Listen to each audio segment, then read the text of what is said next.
Bienvenue sur Saival, un outil directement lié à Scopus. D'ailleurs, un seul compte est utile pour utiliser à la fois Scopus et Saival. Comme vous pouvez le voir, l'interface est en anglais, il n'y a pas de version française. Donc Saival répond à deux types de besoins principaux. Le premier est plutôt théorique. Il vous permet de voir et analyser les publications scientifiques dans le monde.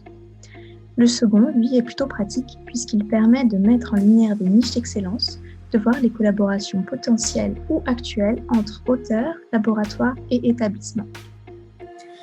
Nous voici sur la page d'accueil de Saival.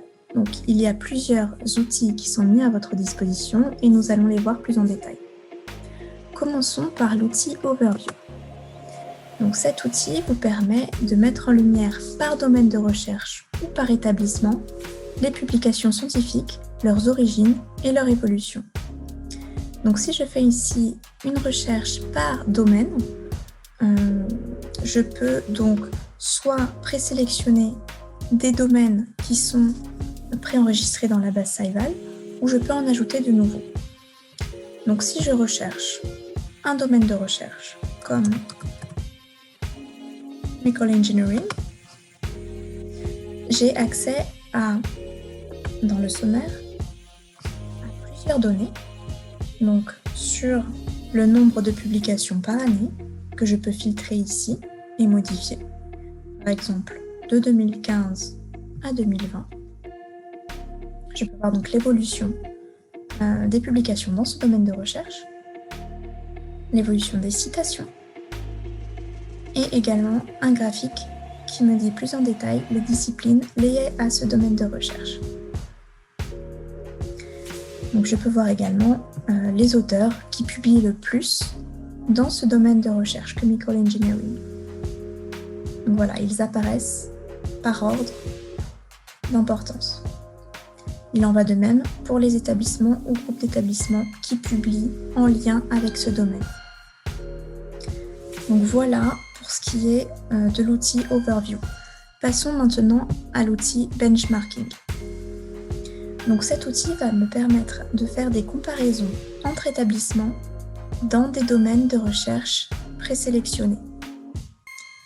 Donc si par exemple je sélectionne des établissements ou des groupes d'établissements que j'ai préenregistrés, donc comme l'école polytechnique, l'école centrale de Marseille, l'ENSTA Paris, ou je peux également en ajouter de nouveaux ici, je peux voir une évolution. Donc par exemple, voyons par ce graphique le nombre de publications, leur évolution et leur comparaison entre établissements. Donc ici, j'ai choisi de 2014 à 2020 pour tous les sujets, pour tous les domaines de recherche. Mais je peux également en sélectionner un en particulier. Donc je peux voir la courbe évolutionnelle de l'école polytechnique par rapport à celle de l'école centrale de Marseille et de l'ENSTA Paris.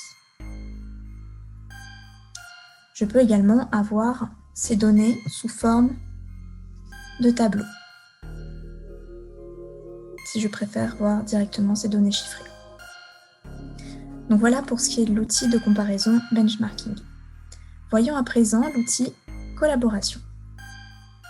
Donc par cet outil, je peux sélectionner un établissement donc, qui est préenregistré dans la base Saival. Je peux également en ajouter un autre ici. Donc si je choisis par exemple l'Université de Bordeaux, je peux voir quelles sont les collaborations actuelles de l'Université de Bordeaux avec les autres établissements dans le monde. Donc voici une carte qui me dit que l'Université de Bordeaux collabore avec plus de 2000 autres établissements en Europe et plus de 23 000 co-auteurs écrivent avec les auteurs de l'Université de Bordeaux. Pour les établissements des États-Unis, il y en a 972 et plus de 5000 co-auteurs. Donc voici toutes ces données dans le monde pour les collaborations actuelles et effectives. Je peux également avoir ces données sous forme de tableau.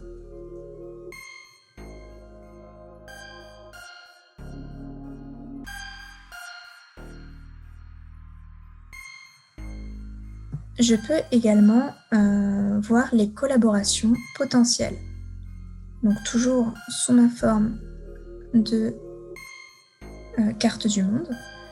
Saival a repris les données des publications dans le monde avec certains mots-clés et en a fait des comparaisons entre établissements pour établir des collaborations potentielles entre auteurs. Donc les auteurs qui écrivent sur les mêmes sujets, les mêmes domaines de recherche peuvent collaborer ensemble. Donc c'est potentiellement que l'Université de Bordeaux peut collaborer avec plus de 3000 établissements des États-Unis, potentiellement.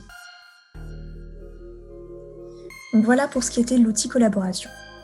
Voyons enfin l'outil Trends, donc tendance, qui permet de mettre en lumière les sujets en vogue, on va dire, dans la recherche scientifique, donc ce qu'on appelle les Topics of Prominence. Donc j'en ai qui sont préenregistrés dans la base Saival, je peux en ajouter de nouveaux, ou voir ceux qui existent déjà dans la base. Donc si je tape par exemple un terme clé comme énergie ou electricity, donc celui-ci, je peux voir dans sommaire des données plus précises sur ce sujet en vogue dans la recherche scientifique. Donc voilà le nombre total de publications dans le monde de 2015 à 2020 et d'autres données chiffrées, donc très détaillées, très précises. Et j'ai ici accès à un nuage de mots.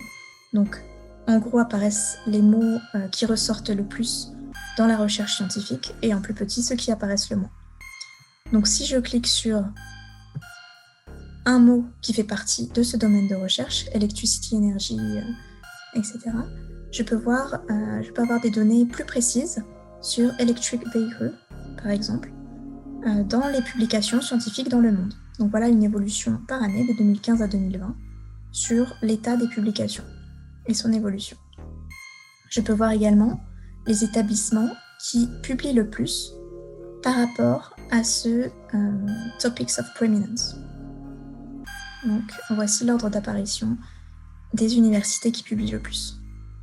Il en va de même pour les pays et les régions, les plus productives en termes de production scientifique d'articles, et les auteurs également qui publient le plus. Donc comme vous le voyez, Saival est un outil très complet et très complexe avec de nombreuses données chiffrées, de graphiques, de tableaux, de cartes.